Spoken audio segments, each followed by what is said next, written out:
और मैं समझता हूं कि ये बात, ये ख्याल जो खुदा ने मुझे दिया है वो मैं आप लोगों तक पहुंचा सकूं। मुकद्दस तवारीख की दूसरी किताब और उसका 16वां बाब और उसकी 12वीं आयत पर हम गौर करेंगे। मेरे साथ 12वीं आयत को मैं पीछे दोहराइएगा। और आसा की सल्तनत के 39वें वर्ष उसके पांव में एक रोग लगा। वो रोग बहुत बढ़ गया, तो भी अपनी बीमारी में वो खुदावंद का तालिब नहीं बल्कि तबीबों का ख्वाह हुआ। खुदावंद के कलाम के पढ़े और सुने जाने पर खुदा की बरकत हो, आमीन। मेरे अजीजों, आज खुदावंद के कलाम मुकद्दस में से हमने आसा बादशाह के मुतालिक तलावत सुनी है। 2 तवारीख उसका 16वां बाब और उसकी 7वीं आयत से लेकर और 12वीं आयत के आखिर तक। तो आज की जो आयत हमने पढ़ी है उसमें हमने खुदा के कलाम मुकद्दस में से यह हिस्सा तलावत किया है कि आसा की सल्तनत के 39वें वर्ष, यानी उसकी 39वां साल उसकी सल्तनत का था। आसा की हुकूमत का 39वां वर्ष, और लिखा है कि उसके पांव में एक रोग लग गया और वो रोग, वो बीमारी इस कदर बढ़ गई कि लिखा है कि उस बीमारी में खुदावंद की तरफ उसका तालिब नहीं हुआ, बल्कि वो खुदा को छोड़कर और तबीबों और फिजिशियंस का वो तालिब हुआ। मैं ये हरगिज नहीं कहता कि हमें डॉक्टर के पास नहीं जाना चाहिए या तबीबों के पास नहीं जाना चाहिए, लेकिन पूरे तौर से तबीबों और डॉक्टरों पर रिलाय नहीं करना, बल्कि अपने खुदा पर भी रिलाय करना है। हालेलुया। अपने खुदा पर भी भरोसा करना है, अपने खुदा पर यकीन करना है। रोग कितना बढ़ गया है और अक्सर देखते हैं कि हमारे घरों में बहुत तरह की ऐसी बीमारियां आ जाती हैं, बीमारियों ने अपना डेरा लगा लेते हैं। लेकिन मेरे अज़ीज़ों, इसके बावजूद हमारा भी यह हाल है कि आज हम अपने खुदा की तरफ रागिब नहीं होते, हम खुदा के तालिब नहीं होते। और आसा बादशाह का भी उसकी जिंदगी में उसका यह बहुत बड़ा गुनाह था। लिखा है कि आसा बादशाह के मुतालिक कि उसने खुदा पर भरोसा नहीं किया, और जब उसके गुनाह को हनानी जो गैबीन था उसने उसके गुनाह उस पर जाहिर किए, तो लिखा है कि उसने गजब में आकर, गुस्से में आकर उसने हनानी गैबीन को भी क्या किया, कैद में डाल दिया। वो उस पर गजबनाक हुआ, वो उस पर गुस्से हुआ, और उस लिखा और भी जो उसके हमायती लोग थे वो उन पर भी बड़ा गजबनाक हुआ, और उन पर उसने किया, बाजों में से बहुत सारे लोगों में से उसने उन पर क्या किया, जुल्म किया। हालेलुया। जब उसने जुल्म किया तो हम देखते हैं कि खुदा ने अपने बंदा पर, जो उसका बेशक पहले उस पर भरोसा करने वाला था, उस पर यकीन रखने वाला था, और खुदा ने उसकी जिंदगी में उसे यह तजर्बा दिया, खुदा ने उसके हाथों से मेरे अजीजों दुश्मनों को शिकस्त दिलवाई, जब तक वो खुदा पर भरोसा करता रहा, जब तक वो खुदा पर यकीन करता रहा, खुदा ने भी उसका साथ दिया और खुदा ने उसकी जिंदगी से बड़े बड़े काम करवाए। हालेलुया। लेकिन यहां पर हम देखते हैं इस बीमारी में, जब वो बीमारी की हालत में है, उस वक्त भी उसे अपने खुदावंद के हुजूर पूरे तौर से अपने खुदा का तालिब होना चाहिए था। हालेलुया। अपने खुदा का क्या होना चाहिए था? तालिब होना चाहिए था। लेकिन लिखा है कि वो अपनी बीमारी में खुदा की बजाय वो तबीबों और फिजिशियंस और डॉक्टर्स का वो तालिब होता है और उन पर ही वो उसका भरोसा और उन्हीं पर यकीन होता है। लेकिन वो तबीब, वो डॉक्टर्स, बेशक उनको भी खुदा ने हिकमत दी है, लेकिन वो भी कहते हैं कि खुदावंद पर तवक्कल करो। जब आखिरी स्टेज पर बंदा चला जाता है तो डॉक्टर्स भी कहते हैं कि इसके लिए क्या करो, इसके लिए क्या करो, क्योंकि उस वक्त अगर डॉक्टर्स बेबस होते हैं, लेकिन उस वक्त खुदा ही का एक तवक्कल और उस पर आसरा होता है कि खुदा ही अब इसकी जान को क्या कर सकता है, बचा सकता है। हालेलुया। तो हमारे लिए आज आशा की जिंदगी में से सीखने की जो बात है वो ये है कि हम जब कभी बीमार होते हैं हमारा क्या हाल होता है। क्या हम भी खुदा पर तवक्कुल करते हैं? क्या हम भी खुदा पर भरोसा करते हैं, या हम लोग सिर्फ तबीबों और डॉक्टर्स की तरफ भागना और दौड़ना शुरू कर देते हैं? बेशक मैं ये नहीं कहता कि उनके पास नहीं जाएं, लेकिन सबसे बढ़कर हमें अपने खुदा पर बड़ा तवक्कुल और उस पर भरोसा करना है। हालेलुया। तो बीमारी में वो किसके पास उसने किस पर तवक्कुल किया? किसके ऊपर किया उसने? तबीबों, डॉक्टरों के ऊपर उसने क्या किया? भरोसा किया। हालेलुया। लेकिन खुदा पर उसने भरोसा नहीं किया। तो आज बहुत सारे हमारी कलीसियाओं में भी, हमारे मुआशरे में भी, हमारे खानदानों में भी ऐसे वाकयात रूनुमा होते हैं जिसमें हम बिल्कुल अपने खुदा की तरफ तवज्जो नहीं करते। अक्सर जब बीमार होते हैं, बीमारी की हालत में हम लोग अपने घरों में होते हैं, और जब कभी हम खुदा के खुदाम उनसे पूछते हैं आप चर्च क्यों नहीं आए, तो हम लोग कहते हैं कि आज हमारी तबीयत क्या थी, आज हमारी फलां थी, आज बीमार हो गए, आज ये हो गए। तो मैं अक्सर कहता हूं कि खुदा तो बीमारों के लिए आया, वो तो आपको बचाने के लिए आया, वो तंदुरुस्तों के लिए नहीं आया, बल्कि यीशु ने खुद कहा कि मैं बीमारों को बचाने के लिए आया हूं, मैं तंदुरुस्तों के लिए नहीं आया, बल्कि किसके लिए आया हूं? बीमारों के लिए। हालेलुया। तो जब हम कभी बीमार होते हैं तो फिर तवक्कुल किस पर होना चाहिए? खुदा पर। फालिज से बढ़कर कोई बीमारी है जिसमें फालिज से बंदा चल फिर भी नहीं सकता। क्यों भाई?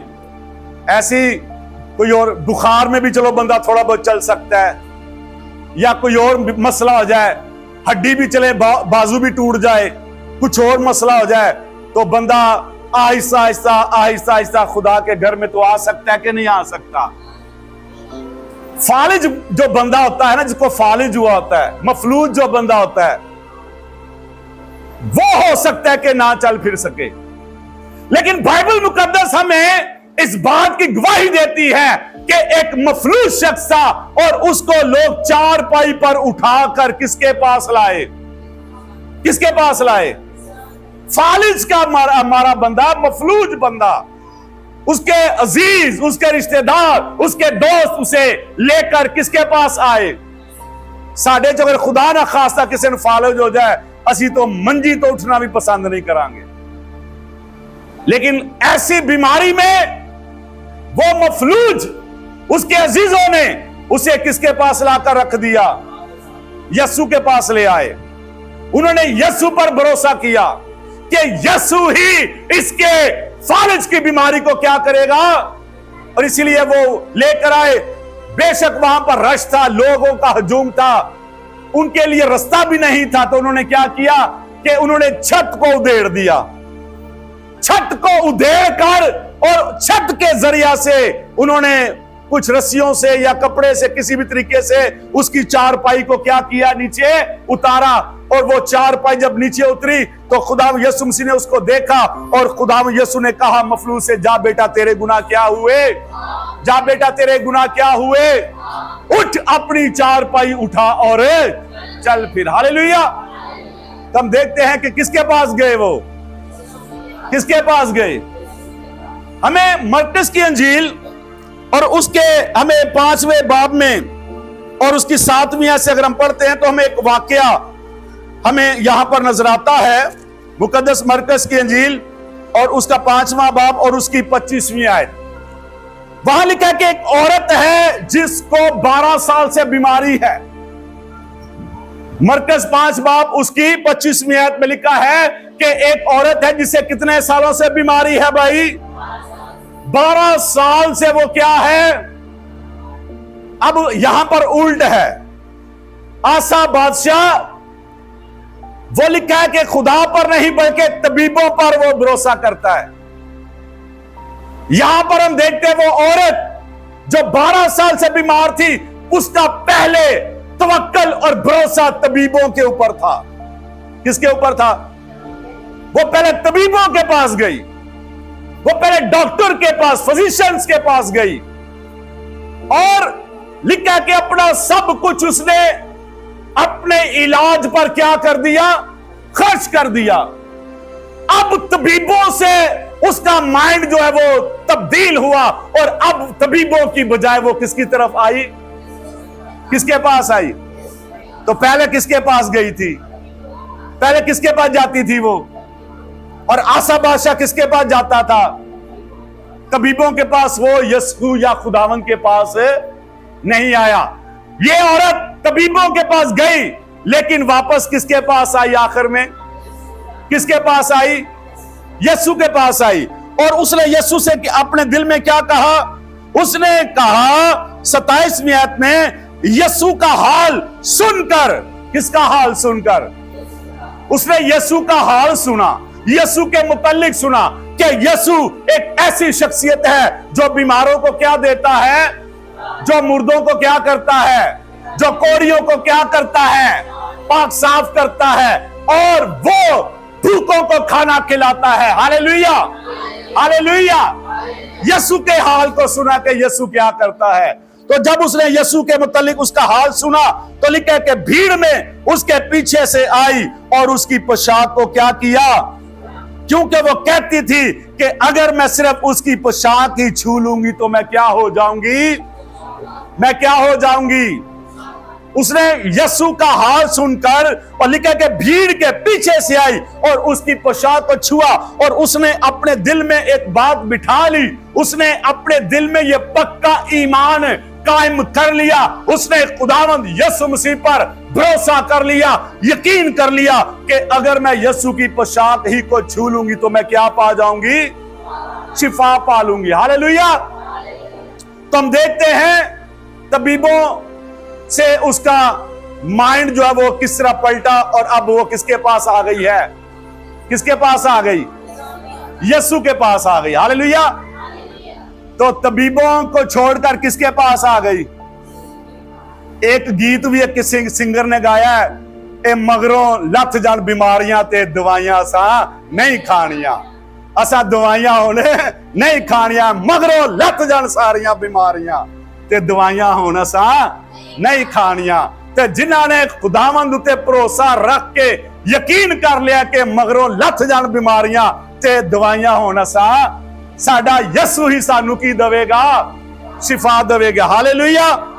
तो आसा बादशाह की जिंदगी से हमने क्या सीखा कि उसने अपने खुदा पर भरोसा नहीं रखा बल्कि वो तबीबों के पास जाता रहा और उसने तबीबों का वो खा हुआ, तबीबों पर उसने ईमान रखा। उसको जो रोग लगा, मेरे अजीजों, मेरा ईमान है कि अगर आसा बादशाह इस रोग को यीशु या खुदावन के पास ले आता तो खुदा उसके रोग को क्या कर दे देता? शिफा दे देता। हालेलुया। उसके रोग को क्या देता? शिफा दे देता। देता कि नहीं देता भाई? देता। लेकिन वो खुदा की तरफ राग़िब भी नहीं हुआ। तो आज हम ये सीख रहे हैं कि अपनी बीमारियों में हमने किसकी तरफ राग़िब होना है? किसके पास आना है? किसके पास आना है? वो तबीब आजम के पास आना है। खुदा हमारा तबीब आजम है, खुदा हमारा फिजिशियन है, खुदा हमारा डॉक्टर है। और मैं जीजो, इसलिए हमें बजाय कि हम फिजिशियन के पास भी चलें, ठीक है, खुदा ने उनको भी हमारी मदद के लिए रखा है, लेकिन खुदा ने हमें अपनी कुव्वत भी अता की है। वो उसके नाम से और उसके बेटे के वसीला से बीमारियां क्या होती हैं? दूर हो जाती हैं। Hallelujah, hallelujah. अगर हम देखें दूसरा सलातीन की किताब को देखें तो खुदावंद के कलाम मुकद्दस में हमें जिक्र मिलता है कि नुमान कोढ़ी का जिक्र मिलता है। दूसरा सलातीन उसका 5वां बाब। और नुमान कोढ़ी, जिसको कौन सी बीमारी थी भाई? कोढ़ की बीमारी थी। वो कोढ़ की हालत में अपने मुल्क में रहता था और कोढ़ में ही वो जिंदगी गुजारता था। लेकिन जब एक बच्ची यरूशलेम से, जो इस्राएल की बच्ची थी, जब असीरी में वो एक बच्ची इस नुमान कोढ़ी के घर में पहुंची, तो उसने जब अपने आका, अपने मालिक को देखा, तो उसने अपनी मालकन से कहा कि काश मेरा आका जो है वो मेरे मुल्क में होता, मेरे शहर में होता, तो ये अपने कोढ़ से क्या पा जाता? अपने कोढ़ से क्या पा जाता? अगर कोढ़ी नुमान जो था वो ये कहता, छड़ परा बच्ची दियां गल्लां ते की यकीन करा, मैं ऐसे ही अपने मुल्क में, क्या डॉक्टर कम है मेरे मुल्क में? क्या मेरे मुल्क में तबीब कम है? क्या मेरे मुल्क में सियाने कम हैं कि मैं इस बच्ची की बात को मानूं और मैं सामरिया में जहां पर खुदा का नबी है, मैं उस नबी के पास जाऊं और मैं शिफा पाऊं? तो मेरे जीजो, अलीशा नबी वहां मर्द खुदा की खिदमत में था। जब वो बंदा वहां पहुंचता है तो वहां उसकी मुलाकात अलीशा नबी से होती है और अलीशा नबी उसे कहता है कि जा और दरिया यरदन में कितने गोते मार तो तू क्या पा जाएगा? कितने गोते मार? 7 गोते मार तो तू अपने कोढ़ की बीमारी से क्या पा जाएगा? रोग से शिफा पा जाएगा। और खुदावंद का बंदा ये हुक्म देता है कि जा और दरिया यरदन पर 7 बार क्या मार? गोते मार तो तू क्या पा जाएगा? उसने कहा है थोड़ी गल, मैं ईमान नहीं रखता यार, पानी च गोते मारने तो मेरे भी मुल्क च दरिया है ना, मेरे मुल्क में भी नहरां ने, मेरे मुल्क में भी कोई पानी की कमी है नहीं? मैं इस गल ते ईमान नहीं रखता, मैं गोते नहीं मारने। वो अपने मुल्क में रवाना हो गया। अपने मुल्क को क्या हो गया? उसके नौकर ने कहा, मालिक अगर खुदा दा नबी जेड़ा है, अगर तेन कोई होर काम कहंदा ते तू करना सी कि नहीं सी करना? अगर वो कहंदा भाई बोरियां खोल दे नोटां दियां, ते तू खोल लिया हन कि नहीं खोल लिया हन? इन्ने मिसकाल सोने चांदी दे, इन्ने सोने कपड़े दे, इन्ने हदिये दे, या ए खा ले या ओ बूटी खा ले, ते तू करना सी कि नहीं सी करना? वो कहने लगा कि करना था। तो कहना ये काम भी फिर कर ले, खुदा के नबी ने हुक्म दिया तो कर।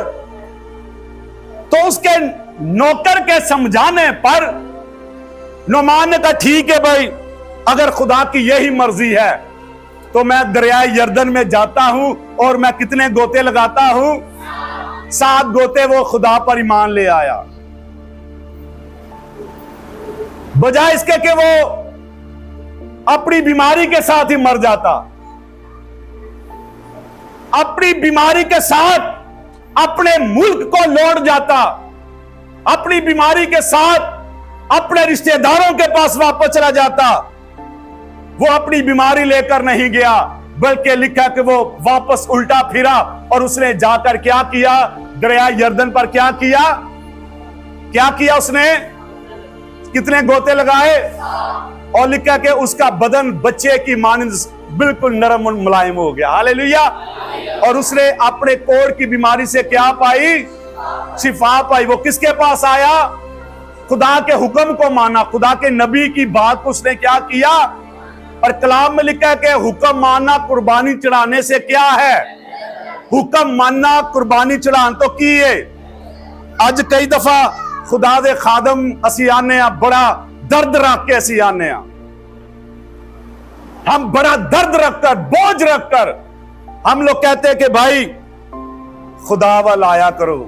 खुदा ने तुहाड़ियां बीमारियां नू की करना है और खुदा ने तुहाड़ियां परेशानियां नू की करना है भाई, किने करना है दूर। पर असी फिर भी अपनी हट दरमिया कायम रहने। असी उस नुमान ने खुदा दे नबी दी गल नू की कीता? मन्निया। खुदा दे नबी दी गल नू की कीता? उन्हें क्या उन जो भी होर भी कोई काम कहंदा ते मैं करना सी ना, चलो उन्हें क्या गोते मार ते मैं गोते ही मार लेना। तो उन्हें हुक्म नू की कीता? मान लिया। बेशक देर नू मन्निया लेकिन मान लिया। सुबह का भूला घर शाम को वापस लौट आए, जो तुझे क्या कहते हैं? भूला। अगर बंदा थोड़ी देर नू भी गल नू सोच लवे ते समझ लवे ते गल मान लवे तो बेहतर है, बजाय कि हट दरमिया च मर जाए बंदा। मूसा बेटा अपने प्यो दे घरों निकलिया, जब अपने बाप के घर से निकला, बजाय कि वो अपने बाप से हमेशा दूर ही रह जाता और दूरी में ही वो मर जाता, दूरी में ही वो क्या हो जाता? उसने सोचा, क्या किया मैथ्यू? उसने क्या किया? उसने और उसने सोचकर क्या कहा कि मैंने अपने प्यो दे घर वापस जाना है, मुझे अपने बाप के पास वापस लौट कर जाना है। मैं उसका गुनाहगार हुआ हूं, मैंने गुनाह किया। मैं मानूंगा कि मैंने ए बाप आसमान और तेरी नजर में क्या किया है? मुझे अपने नौकरों जैसा रख ले।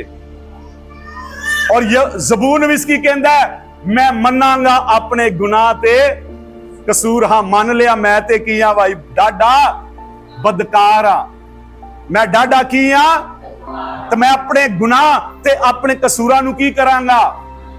किन्ने लोग ने इकरार कर देने मैं गुनाह किया है, किन्ने लोग कहते मेरे तो खता हुई है, मुझसे गुनाह हुआ है, मैं इकरार करूंगा, मैं तौबा करूंगा, मैं खुदा के पास वापस आऊंगा। तो मेरे जिजो, खुदा के पास आने से ही हमारा भला होगा और खुदा से दूर जाने से हमारा भला नहीं होगा। तो आज का ख्याल, आज की बात जो हमने सीखी वो ये है कि अच्छा मुझे आज की बात बताएं कि क्या हुआ, साथ में क्या किया? आसा तो क्या तबीब उससे जरूरत क्यों पड़ी तबीबों की भाई? क्या हो गया? रोग लग गया। कोई की लग गया? उन्होंने पैर दा रोग लग गया। ते साडे ही कदी कई मावां दियां गल्लां नूं सुनिए, कई भैणां दियां गल्लां नूं सुनिए, कई भरावां दियां गल्लां नूं सुनिए ते असीं ने साडी जिंदगी विच बड़े रोग लगे ने। भाई जी तुहानूं भाई साहब की दसीए? भाई साहब जी तुहानूं कि साडी जिंदगी विच की लग गए ने बड़े बड़े। और पादरी साहब ते तुहाडे रोग दूर नहीं कर सकदा, पर जिहड़ा तुहाडा उत्ते तुहाडा मालिक ते तुहाडा खालिक है ना, वो जरूर तुहाडे रोगां नूं की कर सकदा है। लेकिन चाहिए की है कि सच्चे दिल नाल असी खुदा दा पल्ला फड़ लईए। खुदा दा पल्ला जिहड़ियां असां अपनी मर्जियां वाली बातां करने ना, फिर खुदा भी अपनी मर्जियां वाली बरकतां देगा। सही है ना भाई? जदों धक्के नाल इबादत करनी है तो मैं धक्के नाल ही बरकत मिलनी जे। जदों अस अपनी मर्जी नाल इबादत करनी है तो मर्जी नाल ही खुदा ने भी बरकत देनी है। फिर असी खुदा की मर्जी नूं चेंज नहीं कर सकते। जदों असी उन्होंने मर्जी वहावांगे तो वह भी वहाएगा ना। खुदा के नजदीक आओगे तो वह भी नजदीक आएगा। खुदा से दूर जाओगे तो वो भी दूर जाएगा, ऐसी बात है। तो आज हमें ये ख्याल मिला है कि जो आसा बादशाह है वो अपनी बीमारी, अपने रोग में वो खुदा का तालिब नहीं हुआ, बल्कि किसका खां हुआ? वो तबीबों का, वो डॉक्टरों के पास जाता रहा, लेकिन खुदा के पास नहीं आया। खुदा के पास आकर क्या करना चाहिए भाई? उसने क्या करना था? उसने अपने गुनाह से तौबा करनी थी। उसने क्या करना था? गुनाह से क्या करनी थी? उसने इकरार करना था कि खुदा मैंने तेरे खिलाफ क्या किया, गुनाह उसने क्या किया। जब हम इसको देखें जरा खुदा के कलाम में, तो 2 तवारीख में हम देखते हैं कि उसने गुनाह यह किया कि उसने गैर अकवाम के बादशाह के साथ अहदो पैमान कर लिया। जब हम उसके 16वें बाब की पहली 2 आयत देखें तो लिखा है कि पहली आयत से कि आसा की सल्तनत के 36वें वर्ष इस्राएल का बादशाह यहूदा पर चढ़ आया और रामा को तामीर किया ताकि यहूदा के बादशाह आसा के यहां किसी और को आने जाने ना दे। तब आसा ने खुदावन के घर, देखें जरा गुनाह क्या उसका, आसा बादशाह ने क्या किया कि खुदावन के घर और शाही महल के खजानों में से चांदी और सोना निकालकर अराम के बादशाह बिन हदद के पास जो दमिश्क में रहता था रवाना किया। यानी वो अराम का जो बादशाह था हदद, लिखा उसने अपने खुदावन के घर और शाही खजानों में से लिखा है कि उसने वो कीमती चीजें, सोना चांदी और भी जो कीमती चीजें थी वो उसने भेजी और उसके साथ उसने अपना अहद बांध लिया। किसके साथ बांध लिया? गैर कौम के बादशाह के साथ। जब उसने खुदा का साथ छोड़ा, जब उसने उस अहद को जो खुदा और उसके साथ था उसको तोड़ा और गैर अकवाम के साथ यारियां ते दोस्तियां निभाना शुरू कर दितियां, तो फिर बरकत दी बजाय बंदी जिंदगी च लानत होंदी है, शिफा दी बजाय जिंदगी च बीमारियां होंदियां ने मेरे जीजो, तंदुरुस्ती दी बजाय फिर साडी जिंदगियां च रोग लगना शुरू हो जाते हैं। तो गैर अकवाम के साथ अहदो पैमान और करने और उन पर भरोसा रखना खुदा को पसंद नहीं है। उसका यही गुनाह था कि उसने गैर अकवाम के बादशाहों के साथ मेल जोल शुरू किया और उनके साथ उसने अहद माना और वो अपने जो उसका एक बादशाह था उसके खिलाफ उसने उनकी मदद को हासिल करना चाह के आकर मेरी तरफ से लड़े, उनके साथ, मेरी तरफ से उनके साथ क्या करें? मुकाबला करें। तो खुदा पर भरोसा नहीं किया बल्कि दूसरे अकवाम पर और दूसरे बादशाहों पर भरोसा किया। Hallelujah, hallelujah. तो आज हमारा भी ये हाल है। किस तरह की जिंदगी हम जी रहे हैं? बीमारी में क्या हम खुदा के साथ वफादार हैं? अपने दुख, अपने रोगों में भी क्या हम खुदा के तालिब होते हैं? अगर ऐसा नहीं है तो फिर हमारे रोग कायम ही रहेंगे, फिर हमारी बीमारियां कायम ही रहेंगी, हमारे दुख फिर क्या रहेंगे? कायम ही रहेंगे। आसा अपने रोग में मर गया, आसा अपने रोग में क्या हो गया? मर गया।